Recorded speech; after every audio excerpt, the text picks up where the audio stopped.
भिखारी की संतुष्टता। यह बहुत पुराने समय की बात है। उस समय राजा महेंद्र सिंह अचलानगरी के राजा थे। उन्हें अपनी प्रजा से बहुत प्रेम था। राजा महेंद्र सिंह का जन्मदिन निकट आ रहा था। राजा ने एक योजना बनाई कि वह जन्मदिन की सुबह अपनी नगरी में घूमकर आएंगे। उन्होंने सोचा कि उस दिन रास्ते में सबसे पहले जो व्यक्ति मिलेगा, उसे पूर्णतः संतुष्ट करेंगे। जन्मदिन की सुबह योजना के अनुसार राजा महेंद्र सिंह अपने घोड़े पर नगर में घूमने के लिए निकले। राजा मन में ऐसा सोच ही रहे थे कि मुझे रास्ते में जो भी व्यक्ति सबसे पहले मिलेगा, उसे मैं संतुष्ट करके ही आगे जाऊंगा। तभी उनके सामने एक भिखारी आया।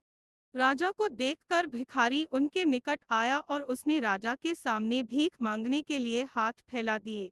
राजा ने भिखारी की ओर देखा और घोड़े पर बैठे बैठे ही एक तांबे का सिक्का उसकी ओर उछाल दिया। जब भिखारी फेंके हुए सिक्के को पकड़ने के लिए भागा, परंतु वह सिक्का उसके हाथ से छूटकर नाली में जा गिरा। भिखारी नाली में हाथ डालकर वह तांबे का सिक्का ढूंढने लगा। राजा ने सोचा, यह क्या हो गया? मैंने तो भिखारी को संतुष्ट करने के लिए सिक्का दिया, परंतु उसे वह मिला ही नहीं, अर्थात ऐसा लगता है कि वह संतुष्ट नहीं हुआ है। राजा ने उस भिखारी को अपने निकट बुलाया और उसे तांबे का एक और सिक्का दिया।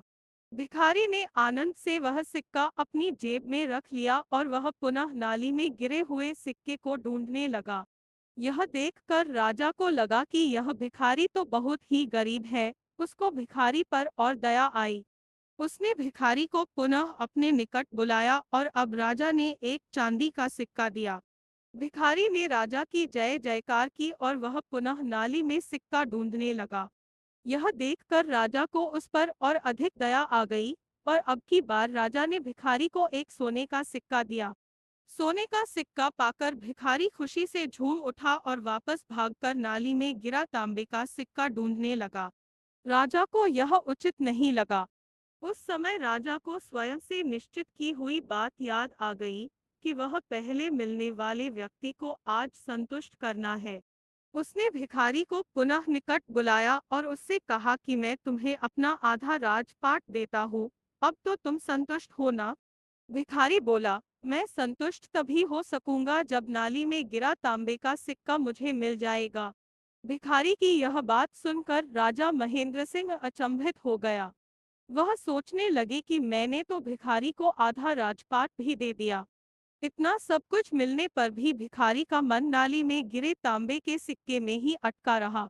यदि किसी के मन की स्थिति इस प्रकार होगी तो वह मनुष्य कैसे संतुष्ट हो पाएगा? हमारी स्थिति भी उस भिखारी के जैसी ही होती है।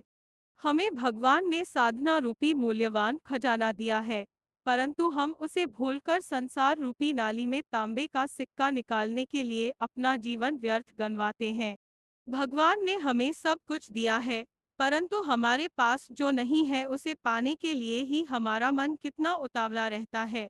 इस कारण भगवान ने हमें जो दिया है उसके प्रति हमारे मन में कृतज्ञता का भाव नहीं रहता है। भगवान के द्वारा दिए साधना रूपी खजाने में से भगवान के नाम रूपी मोती निकालना और संतुष्ट रहना, यही सच्ची साधना है।